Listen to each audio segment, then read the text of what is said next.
Good afternoon, good morning, good evening, depending on where you're dialing in from, or if you're watching this as a recording. Welcome, my name is Trevor Doornbos. I'm a sales director at Aprika Business Solutions, responsible for Asia Pacific and US West. And over the next 45 to 60 minutes, I'll be taking you through an overview of mission control. I'll be doing the why of mission control, the evolution of where we came from, where we are today, the typical project management challenges we resolve, and certainly a walkthrough of some of the areas of mission control. You may notice there's both a webinar chat and a Q&A section on your control bar. Please feel free to put questions in at any time. If appropriate, I'll address them as I see them, or I'll certainly try and cover those in the closing. So if we start off, why mission control? Well, if you haven't figured out already, mission control is native to Salesforce. What that means is it's built on the Salesforce platform. So if you're using Salesforce today, you're looking at using Salesforce, once you install it from Salesforce App Exchange into your Salesforce instance, it becomes part of your system. Works out of the box, very interesting claim. And the full features of mission control, everything I'll be showing you, plus everything available within the application is available from day one of you installing that into your Salesforce org. There's no restrictions or tierings on what capability you can use, and it's very open in that respect. As far as getting access to information, training, implementation guides, all those sorts of things. We have an extensive knowledge base online on our website. You'll see the website link at the bottom of the page, training videos, webinar recordings such as this one, Cosmo Campfire webinars. You may notice the koala there, that's Cosmo, our mascot, as well as a learning portal and a mass of other information as well. The Business and Economic Impact Report from 2022, a number of customers agreed to be interviewed by a business consulting firm to find out what the values were for them of mission control. And we're happy to share that. You can actually download that from our resources page at www.aprika.com. What do our customers think of mission control? We only need to go into Salesforce App Exchange or G2, previously known as G2 Crowd, to see the feedback of mission control customers on the use of mission control. And we love those 80s. I mean, as far as overall ease of use, meets their requirements, average time to go live, very impressive figures. At the bottom of the screen, Net Promoter Score. For those who are familiar with Net Promoter Score, it's the number of people who would recommend the solution versus those who would not recommend the solution versus those who don't really have a view. So you end up with what's called that Net Promoter Score. Now, with an average for most software as a service companies be in the 50s to 60s, 80, 83, the low 80s is an amazing figure. And we're very happy with that. And we certainly try and keep that up there. As far as where mission control came from and where it is now, it's been on Salesforce App Exchange coming up to 11 years now. So 10 years back in July 2022. And it's been growing ever since. Certainly in the last 2.5, 3 years I've been with mission control, we've doubled in size, we've doubled in users, we've doubled in pretty much everything. And we're still going through that exponential growth. We've got customers all over the world. We're headquartered here in Australia. We've got employees in North America. So we cover the globe from both those facets. Who's using mission control? Now, you may think with a project management solution, or what I would refer to as professional services automation, is it's the tenet of professional services organizations. And that's not untrue.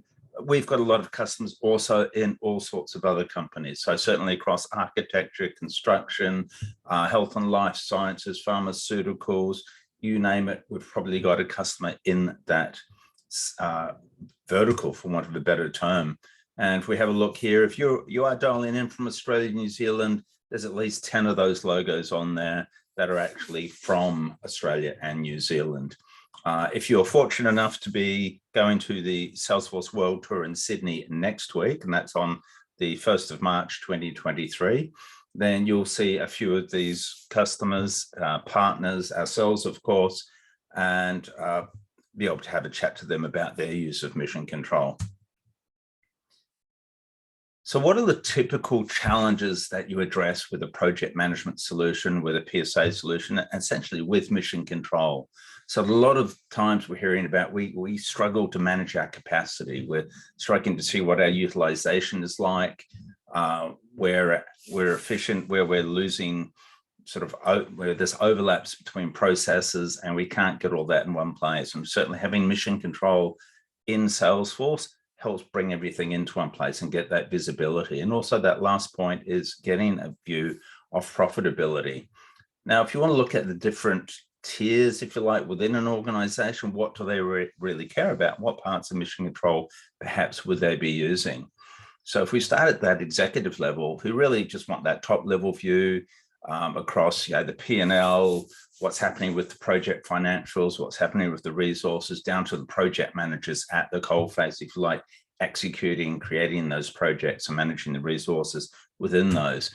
And then on top of that, you'll have people such as the project team at the real coalface who need to know what they're supposed to be doing, and they can keep on top and on track with everything.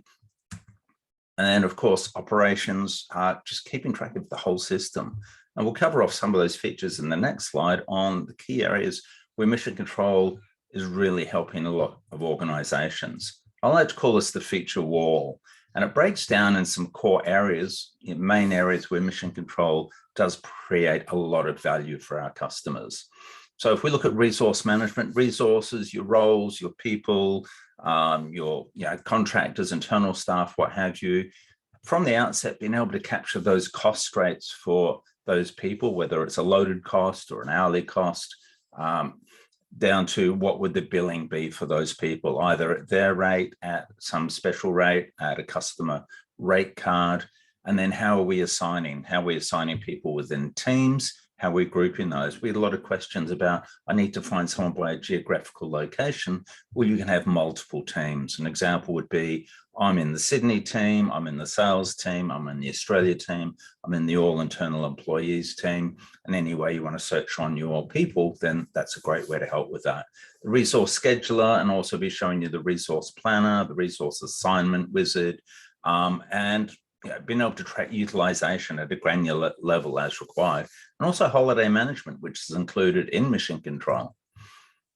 So creating your projects, kicking them off, being able to build them out from scratch, but also having a number of templates so you can automatically create projects as you need to, whether it be from a Salesforce opportunity, using the opportunity auto generation, or from another object. So using such our object called the project request. So essentially you can kick off a mission control project from pretty much any standard or even custom Salesforce object.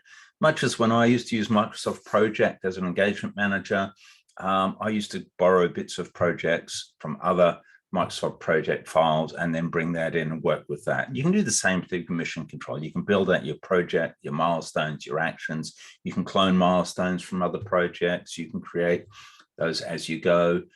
You can clone a whole project. It just makes life very, very easy and very, very streamlined.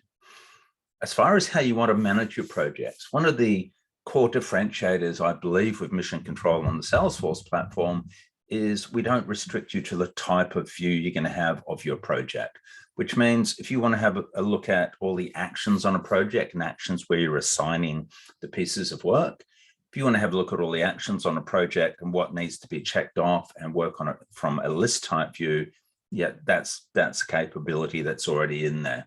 If you see the same data from a Kanban and the whiteboard view, absolutely, Gantt chart. So it gives you that flexibility to even swap between those views.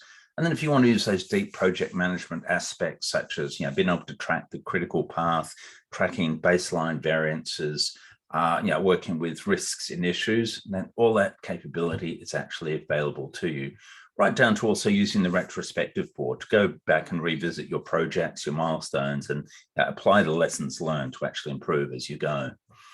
From a time tracking perspective, there's many ways you can do that in mission control. It's very flexible. I'll be showing you at least 2, maybe 3 ways of doing that. Also a stop-start timer.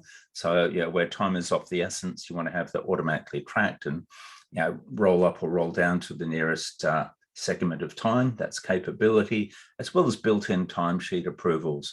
And if you're integrating your Outlook or your Google Calendar into Salesforce, you can view that within Mission Control as well. So you can actually see in your timesheet what's happening. I'll have an example of that. Through to full financial management from a project perspective. So being able to track as you're progressing with your projects, how are we tracking to a cost? How are we tracking to revenue? So not having to wait till the end of the month or until we do the billing to see, are we on track? Are we falling behind?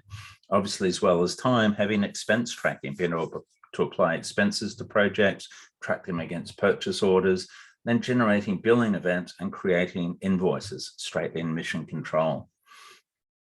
Multi-currency support. So if you're a multi-geographical organization and you need to charge some projects in different values, or there's different expense currencies on one project, then you can roll that up through the leveraging Salesforce multi-currency and bringing that into the project in the core project cost, or currency, I should say. Program management, this is more aimed at software companies. It's certainly how our software developers internally at Aprika develop Mission Control itself, capturing requirements, building out user stories, and putting those through sprint cycles. So not just having a waterfall delivery style of project, but also that agile approach. And collaboration, we're built on Salesforce, so leveraging those capabilities such as Chatter. We've created our own feature called Meeting Manager to capture all meetings and time on meetings there, and sharing things such as status reports and the read-only page to our clients. And I have examples of those. Being able to leverage the various productivity tools within the system to view the data that you want to, the way that you want to view it. Now, I'm going to be going through the solution overview. I'm going to be doing, I guess, in a loose form. Before I get to creating a project from an opportunity, I'll give you a high-level view. Once we launch that project from our opportunity, though, I'll be taking you very quickly through assigning a resource who's got the right location, the right capability, seeing how they would sort of see that assignment, how they may actually then work on that, how they log time, and how that time then goes right through to the billing event and creating the invoice. And then we'll go through such things as the status reports, the online customer read-only page, which is an online view of the status report, as well as touching on things such as Experience Cloud, Salesforce Community, which you can also leverage.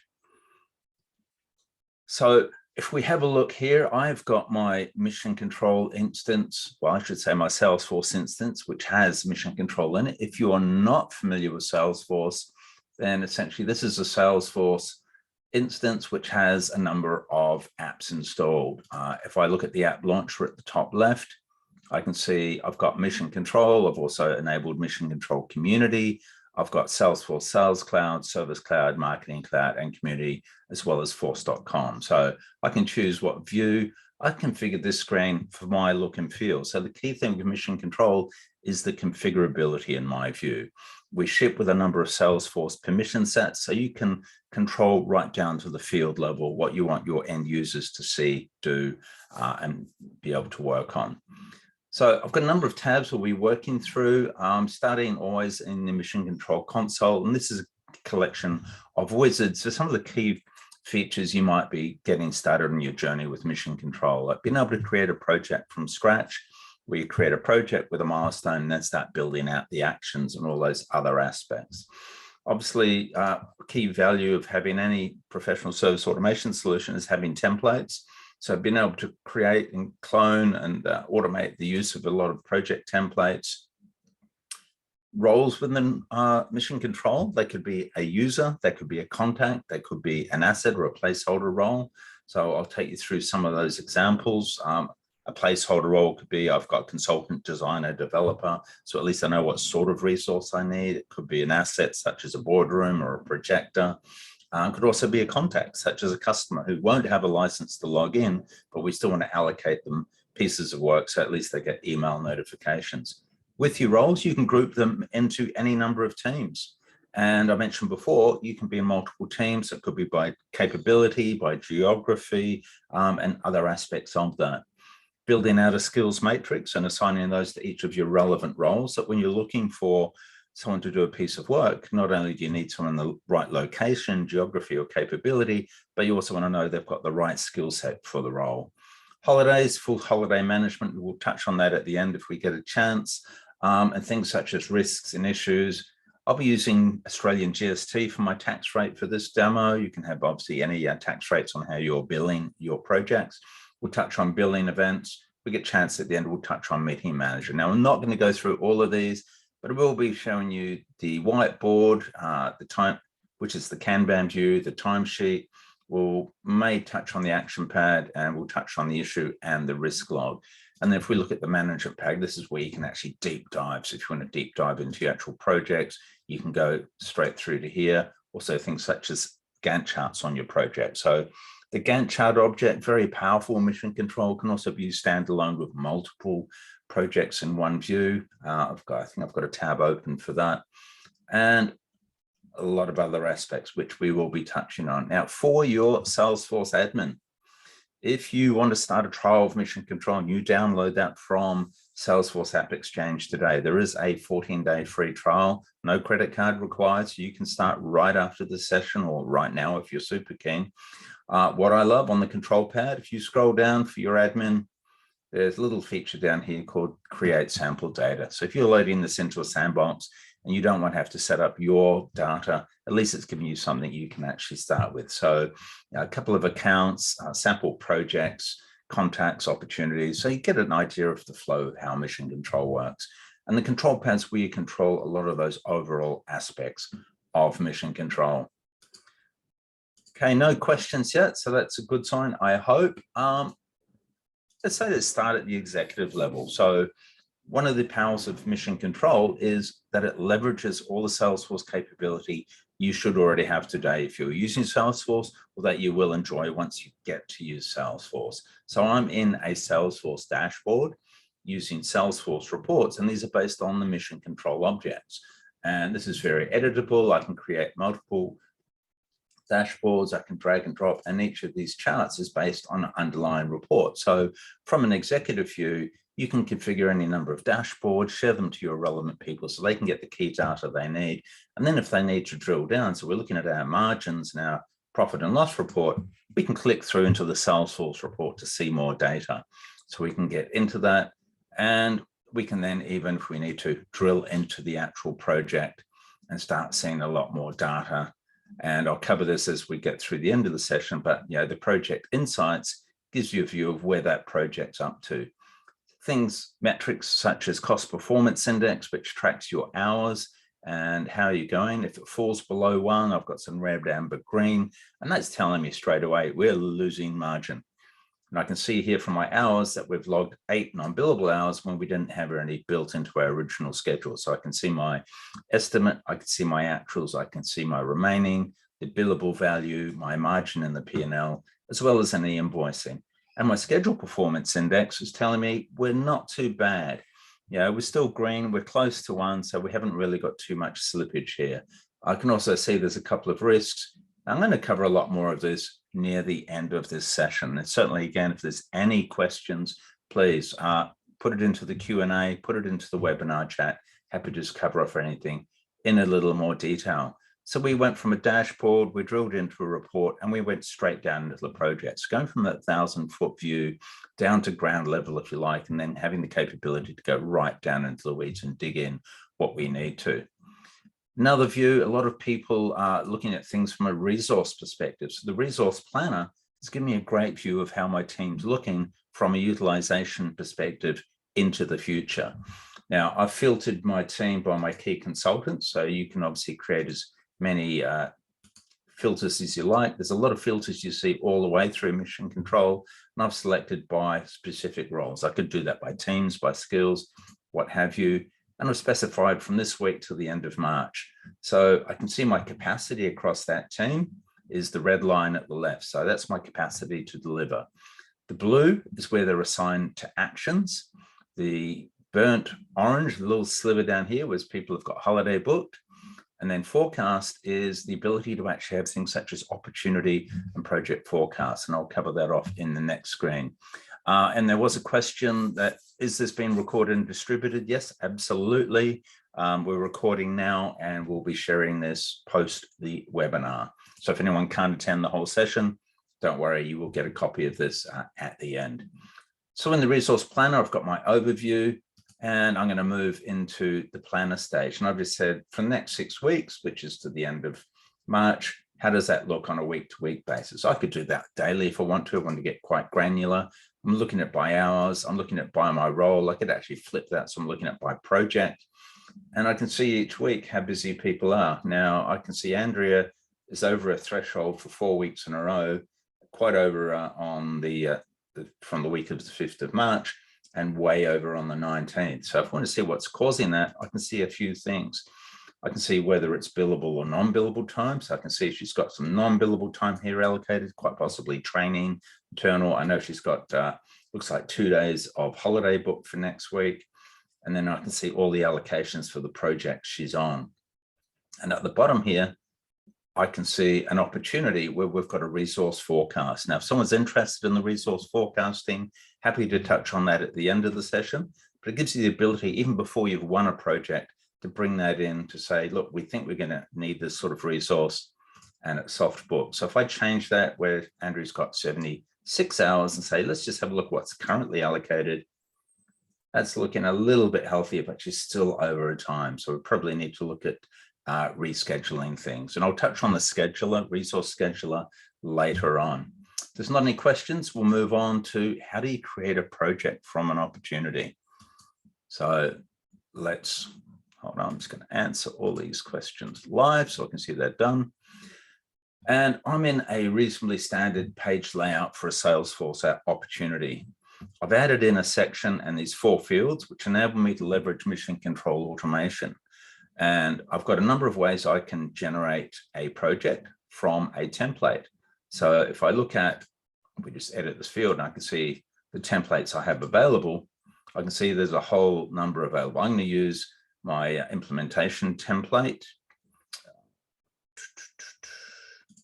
that one there, and I'm going to use the opportunity method, which will take the whole project. Now, we also have a few other methods. The products method, whereby you can align Salesforce products to milestones within specific projects. Really useful if you're selling items that need configuration. So you might say, hey, someone's bought these 2 modules. We also want to include the configuration that goes with them. They could align to a project template. If you want more information on that, we can certainly cover that off.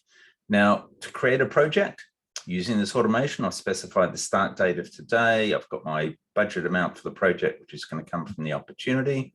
I can simply tick this box. Now, the one single non-standard piece of automation I have in my demo org is I've added a Salesforce flow, which simply, when I click on close one, will tick this generate project box for me. So, and obviously you can do that any stage. You can do it when you're scoping out the opportunity. And then when I refresh the screen, that project will appear under my related list of projects. So here we go. So it's got the company, it's got the, which is ACE, our client, it's got the project budget, start date. So all that information is aligned. So it means under the account, you've got the opportunity, and the opportunity, you've got the project. And then I've drilled into the project. Now, I've got absolutely everything switched on in my demo org. You may not want to have all of these items. They may not always be relevant. Certainly as you get started, you might want to use what I would call the crawl, walk, run approach, which is to just bring in the key features that you really need. Okay, I've got a question. We often sell software that requires configuration training. I'd like to see how to manage that. I will try and fit that in at the end of the session. If I don't, I'm happy to follow up and send you an example of that.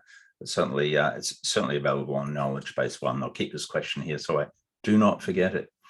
So I'm in my project. I need to get my webinar project. It's time and materials. I need to get it resourced pretty quickly. I can see my work breakdown structure, which is my milestones, actions, and checklists. Each of my milestones can potentially have any number of actions. So under my first milestone, I've got 1 action, and I can see I've also got a lower level. So I've got some checklist items I need to make sure that happen. I've got my placeholder role, which tells me I need a consultant. And I've got my little warning here telling me this should have actually started. It's already the 22nd. If you're watching from North America, don't be too concerned. We use day, month, year format in the rest of the world. So yeah, if you see that, don't be too concerned. I can also see the estimated hours of 8 hours. And as we log time, those actuals will be updated. So being able to track your estimates and actuals real time as you log time, very, very powerful feature. There's a lot of other aspects of the project. If I click on that insights screen, which I showed before, my cost performance and schedule performance won't be tracking yet because we haven't actually run the weekly update. I can see my budget for the project, how much billable value I'd actually factored in. And I think in this project, I've got some expense budget, so that's going to build that up. I can see my estimated hours and my estimated margin, as well as any invoicing that we'll see as we progress. So at a really quick level now, I could go up to my toolbar and I've configured this. I could go to the reassignment. I could have the resource planner open and I could assign resources across the whole project. I'm in a hurry because we've got a webinar and you're probably getting impatient. So I just want to get this one action resource. So over the right-hand side, I've got a few items. I can split the action. I could even log time here, work on those checklist items, or what's really powerful is the resource assignment wizard.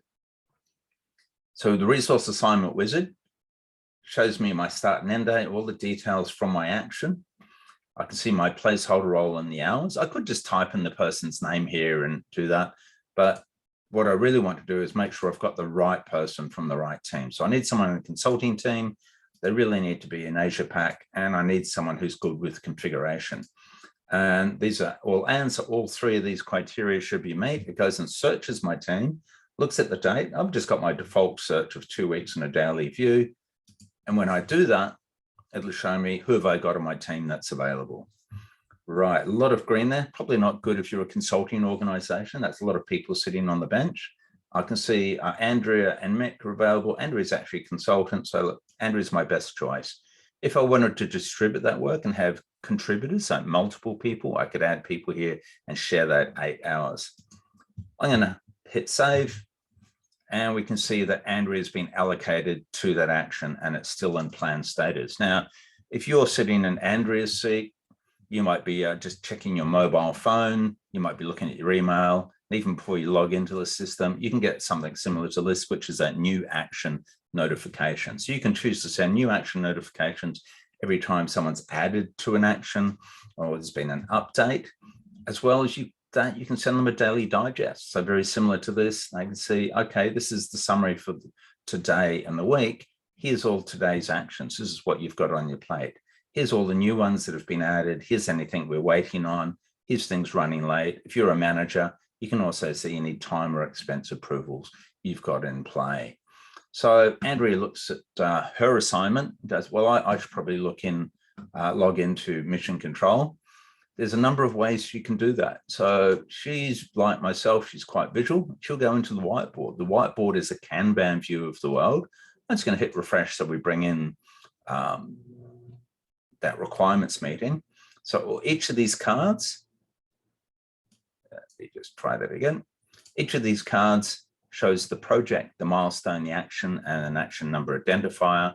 And the bottom 5 fields are essentially whatever you need them to be. For my system, I've just set this up as start and end date, number of allocated hours, number of completed hours or hours remaining, and % complete. I've also got a couple of icons I want there is like, show me my time. I've got 0 of 8 hours, 0 of 2 checklist items, plus a warning.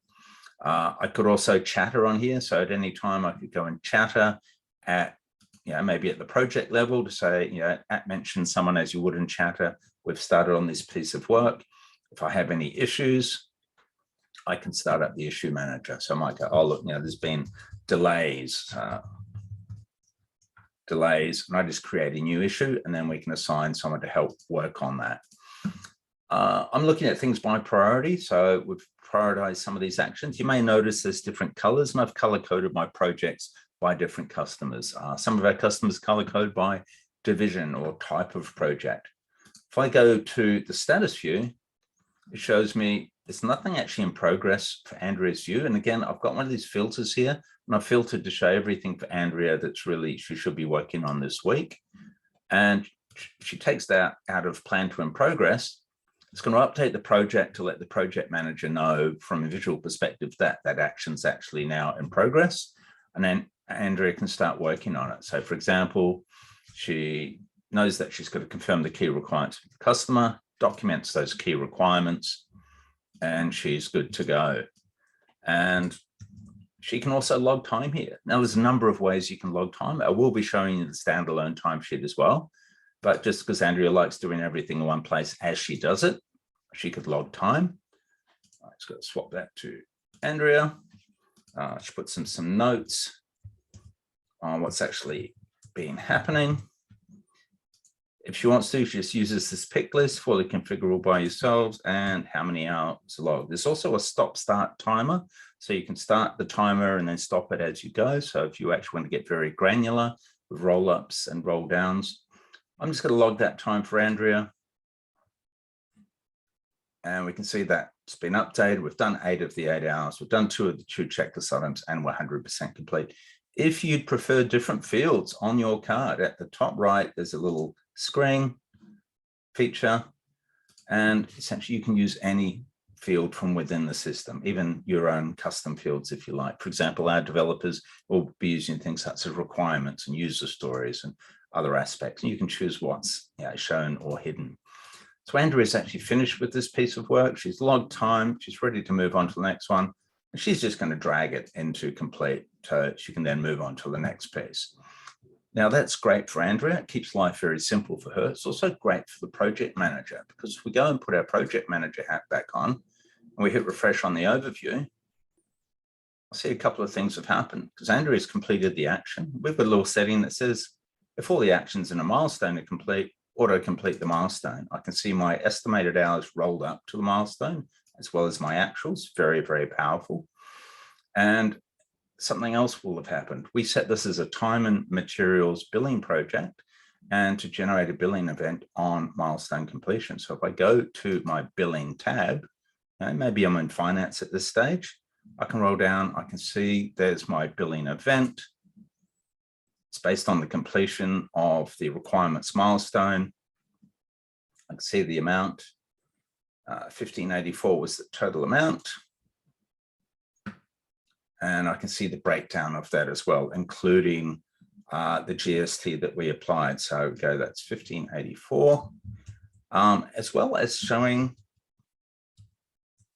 the invoice. So we can generate this invoice. So you could just use our template, obviously use your own logo there. We can include the details for this. This is actually slightly different value, but it also includes things such as the time log notes and anything like that. So extremely powerful. When your finance team have received payment, they would have checked their requirements completion, and they can actually mark this as paid. And one of the reasons for doing this in the demo is to show you that cycle of actually going through from, if you like, creating the project from an opportunity through to creating the invoice and receiving payment. Now, if you were just a project manager and these processes were happening in the background, the good news is you might just keep refreshing the billing tab to see, okay, that invoice was generated, we can see it's been invoiced, and we can see it's paid. And that little view there is also being tracked under the Insights tab. So we can see the invoicing through here, as well as the other items. We can see those 8 hours have been depleted from the original estimate. We can see what's remaining. We can also look at the time logs. We see the time log that Andrea logged, see the detail, plus we can see the ideal burn down rate of our time log. So again, extremely powerful.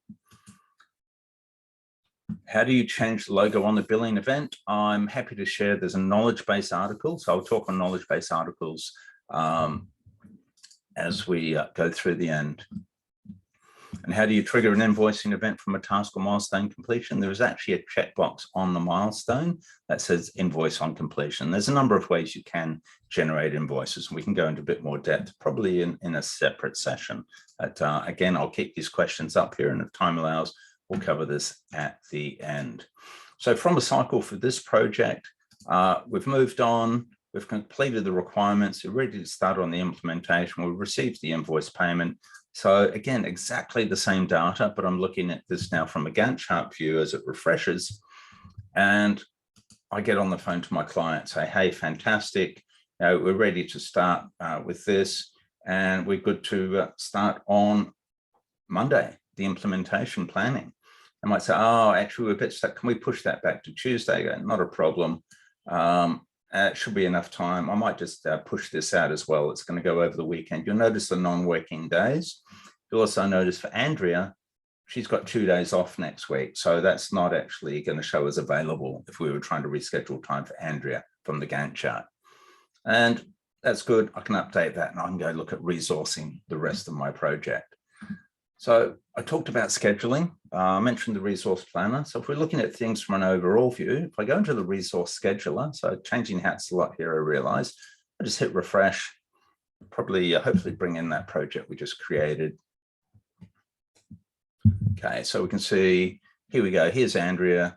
There's that requirements meeting that she had. So 8 hours scheduled, her contribution was 8 and there's 0 remaining. So we know that's done. I can see that she's got some other work here, a bit of pre-sales work, bit of solution design. I can also see she's got those 2 days off next week. So what I probably want to look at is how do I get that allocated to someone else?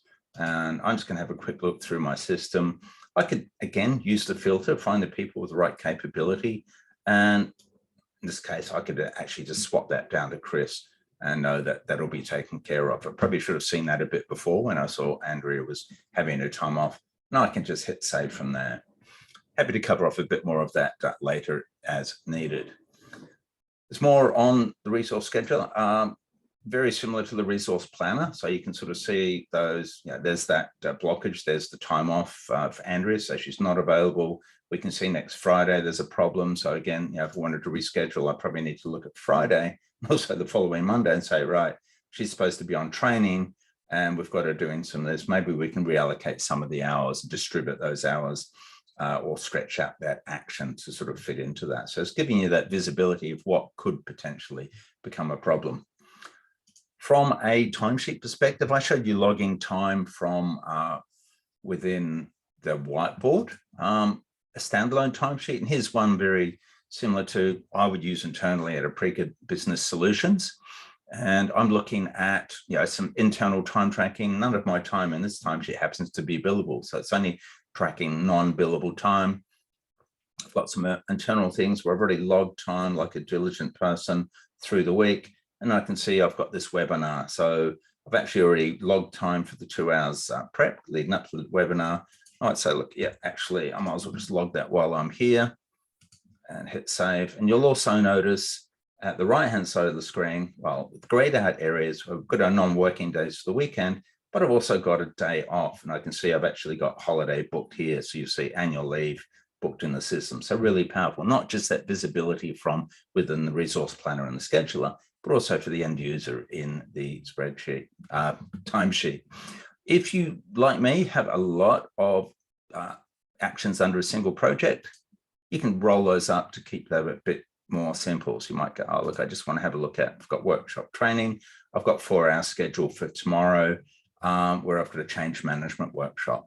And if you are aligning, if you're integrating with your aligning your Salesforce calendar with Outlook or Google Calendar, then for some of these actions, if I've put them in as events, then they'll come in here. So I'll be able to see that I've got these items here. So let's say, for example, I'm working on this tomorrow. I can also, there's another place I could log time. I could log time against this change management workshop. It's pre-populated, enter the time there.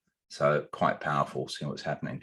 Also from an out of the box approval. Sorry, there was a question about the invoice header and footer. Yes, you can change the header and the footer, and I'll share a knowledge base article on that. I'm just going to take note of this. So if I miss doing it in the session, I'll certainly send you a follow-up personally. And sorry, under the approvals out of the box, for example, Carrie's put in some time for the ACE apartment build under the build milestone for the build framework action for 4 hours. And I'm both the project manager on this project as well as Carrie's role manager. So I'm getting both approvals.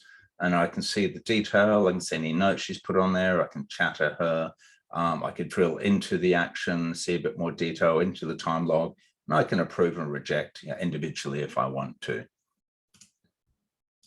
One thing question that does come up quite frequently from time to time is, can you log time to a Salesforce case? Again, there's a knowledge base article on how to do that, and it's simply adding the log action and having a project to capture time. So if you've got an online, if you've got a support maintenance agreement with the customer, such as we do with ACE, then you can track the hours that are actually logged as you work on those cases. That's one way to actually do that. Doing a bit of a deep dive, and I will not forget about these questions, coming to a project that's got a lot of information on it. So our roadshow implementation, I can see my cost performance, my schedule performance we touched on earlier. Perhaps the billing value and the hours makes more sense to you now. I can see the original estimated hours on my project was 98 and no non-billable, but I've captured 8 non-billable, and that's probably what's impacted my cost performance. I can see the invoicing, what's being paid, and if I'm concerned about the non-billable time, then what I could do is actually go have a look at the time logs. So in the time log summary, rolling down, I can see we had some time log notes, additional requirements, additional time, as well as this time logged as non-billable. And then our project manager has tagged these as simply a pick list field that these are write-off. So maybe it's something we need to work on. And then from that aspect as well, you could actually raise a change request. So under the related list, as well as things such as purchase orders, you have things such as change requests, and you can build out some Salesforce flows, some automation around that to say, okay, we have some additional requirements, we need to charge an additional amount, and maybe you build in a Salesforce approval and a process to actually get that approved by the client, and you could adjust the project budget, opportunity, or both. Other aspects we'll touch on, budget items. If you're in construction, please come to me separately on that. Being able to track expenses. I did mention in our previous project how we did have anticipated expenses, or what we're going to have from an expense budget, so you can see what's been lodged and what's remaining. Being able to manage risks and issues, so being able to do those internally, work on those internally with the project, within the organization, as well as share those with your end client. And the risk could progress into an issue. So if we touch very quickly back on risks, depending on the factors using for your rating, you end up with a risk score. So it gives you an ability to focus on the highest impact and probability, segmenting them by various factors, as well as issues. And we certainly use issue management, risk management a lot within our development team, and a way to collaborate. So you may have noticed, if you've been very perceptive, that this little thing at the right-hand side called the trackpad. The trackpad gives you the whole timeline of the project. Now that's leveraging Salesforce capabilities. We can see anything that's changed. Also have the chatter feed, so not just chatter posts, but also tracking everything that's changed on the project. There's one of those other places that we can log time, as well as risks and issues. And I can also look down here. Let's close this. If I'm looking at a specific issue, I can see more detail on that issue. And again, a lot of these page layouts configurable by yourselves. Other aspects, we looked at billing. I'll show you the whiteboard standalone. That whiteboard's available under the project. So I'm looking at here by a status view, kind of powerful looking at the milestone views. We can see progression. We see this action hasn't actually started yet. We've done a little bit of work on project management. So giving you that visibility view. I touched on and didn't show you the action pad, and that's exactly the same data based on a checklist format. And again, we can still go and log time, work on those checklist items, raise an issue. I can see there's multiple contributors here working on this, where I've got my owner as well as the people who are working on it with them. And touched on the Gantt chart, revenue recognition of its importance. So being able to track revenue recognition at the project level. So track all your earned value metrics. And I did touch on things such as project retrospectives. So the retrospective board, where you can do that at a project level, at a milestone level, like at an organizational level, and tag that so you can then report on things that you worked well. Let's keep doing more. Things we need to work on, and things to try next time, and things we're kind of stumped on as well. A lot covered there as well. And what about getting this information out to my end client? Well, the key thing is the weekly status report. So it can be automated. We can run ad hoc, obviously use your own logos and graphics. And you could just send a project summary to say where things are up to give an idea of when we're expecting to finish. And then we can see our baseline end date was the 27th of February, but our end date's actually beyond that. So we've had a bit of slippage. I can see the risks issue change request. If I want to share more detail, I've just chosen only to show to the milestone level within this detail. I could go right down to the actions in the checklists if I want to. I've also included a Gantt chart snapshot, which is kind of handy for the end client, which they can expand that view, print it out as well. Any issues that we're working on with the client or on behalf of the client, risk, as well as that change request. Now, we also have a thing called the customer read-only page. It does take one license across your company. It's a force.com page, and it's the same data you're seeing on the status report. This, for the overview, I've actually shown right down to the checklist level. So you can share this URL link to your client, and they can view that, including things such as the Kanban view, being able to see that project and getting a real-time view of how that is. Obviously, read-only, you wouldn't want them changing it, and then all those other aspects. If you're leveraging Salesforce Experience Cloud, Salesforce Community, or looking at it, then you can expose those mission control objects into Community. So I've simply set up a very simple Community. I'm looking at the projects in the standalone Gantt chart view for my customer ACE, and it gives the ability for the customer to actually have a view of what's actually happening, maybe have a look at their projects. Overall, you've given them a list view of the projects and things they care about, down to hours scheduled, completed, expenses, any other aspects you want to, right down to even logging time. So they might be a partner or a customer. You might want them to interact with that as well. That Gantt chart I just showed you, that's available standalone, obviously, within Mission Control. And the Gantt chart object can be put under any Salesforce object in a page layout. Okay, quickly covering questions. Using the products method. So let's see if I've got an opportunity that has, let's find my example. I have to do a search, I haven't done this for a while. Okay, we'll just use my demo project. And I'll just talk through that, how that works. So.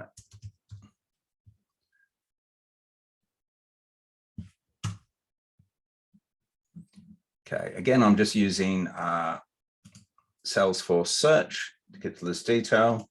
So I couldn't remember what the name of my project was. How bad is that? Now, using the products method, sorry, going back to the opportunity, if I had the products method and say, let's say, for example, I've got a base template project that I want, always has the same start milestone, the completion milestone, and products. I then need to have a template that actually is aligned to that. Let's say it was template bill. I don't have an example I can show you at the moment. And then any Salesforce products, you'd actually configure each of the products to align to a specific milestone. So for the person asking that question, I will share some information directly to you on how that works. And if we need to, we can do a little separate session, because that's quite valuable. My apologies for not having that. Similarly to that question on changing the logo on the billing event and how you change the header and footer in the invoice, I'll share that information. That one I did take as a question I touched on is, how do you generate an invoice from a milestone? Would be on a milestone. There's a checklist box which essentially says invoice and completion. So I have my milestone budget, which I didn't actually use all of it in my example, billing time and materials, and I've just said invoice on completion. There's also a number of other ways you can actually control that. So if I look at things for this project, for example, there's a lot of detail in here. Overall, I've said my project's time and materials. I'm using a rate card, so there's a number of ways you can do your rates. One could be role-based from the person. One could be skill-based from the type of skill they're using. Is it development? Is it training? Is it design? Or you might even have a customer rate card where you determine the rate card for that specific customer. And there's a lot of other aspects to that. Yeah, am I applying GST? When am I actually creating my billing? I've set by milestone, and there's a lot of other aspects on being able to control that. Okay, hopefully I've answered all those questions. Again, touching on why people keep using Mission Control or keep coming to us. We have amazing reviews and results from Salesforce App Exchange, G2, and other places. Our support is extremely responsive. If I look at some of my two favorite customers, brands from Wellington, New Zealand, where I am originally from, they've been using Mission Control for some years now. And in their first year of Mission Control, they found by bringing everyone off their computers and spreadsheets into Salesforce and Mission Control was saving every one of their 50 project managers 4 days per month, simply by automating and streamlining that process. So extremely powerful.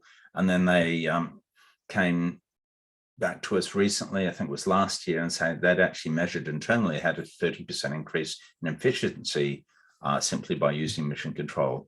Had a question on can you invoice on start? Yeah, we have the concept of retainer type billing, so you can actually invoice on retainer. I'm happy to send you a bit more information on that as well. There's a lot of case studies and customer reviews up on our website as well. If I look at the other end of town, Fortune 100 or actually Fortune 50 company, Cardinal Health, they were actually looking at building their own project management solution and thought they would evaluate multiple solutions out there. And they found that Mission Control actually met all their requirements. Collateral that's available to you. So we've got a lot of resources available on our website. If I just quickly flip across here, I probably should have had our website open. You should not be wanting for information on Mission Control. So adaprica.com at the top there, you'll find under the resources page, everything you need to get going. So you could actually start installing Mission Control today. We've got the knowledge base, which I've talked on. There's the user guide. You can start leveraging support. You'll see at the bottom right-hand side of the page is one of our support people is actually online right now. Omar, he's actually based in Sydney, and you can either raise a support ticket or you could actually ask a support question, and they're happy to help, even jump onto a shared screen and have a look at, work through any problems you've got. Lots of training, obviously webinars such as this. I did touch on Cosmo Campfire webinars where we have each feature reviews every month, and a lot of other information such as all our releases, 3 releases a year. And obviously if you wanted to go to a free trial, you can pop in here for that free trial. You can also go to Salesforce App Exchange and download it from there. So if you were to go to Salesforce App Exchange, simply search for Mission Control Project Management, and there's a few buttons on there. One is to watch the demo, one is to watch the test drive. At the top right, that's where you would actually download Mission Control into your Salesforce org. You click on Get It Now, you put in the org credentials, and you can download it. One word tip, don't do it straight after you've done a test drive. The test drive is a single online Mission Control account that anyone can go look at today. But if you do the test drive before you do the Get It Now, it'll probably put the wrong credentials in there. So make sure you refresh that. Comes with a 14-day free trial. There's sample data for testing. I showed you in the control pad. There's obviously support resources available. There's ebook resources available. No shortage there. Thank you very much for your time. I've probably gone over a little time that we had. I can go for an extra 5 minutes. So if there's any last questions people would like to touch off, I'd be happy to take those. Otherwise, if we don't, I'd like to thank you for your time and really appreciate you sitting through this session on Mission Control.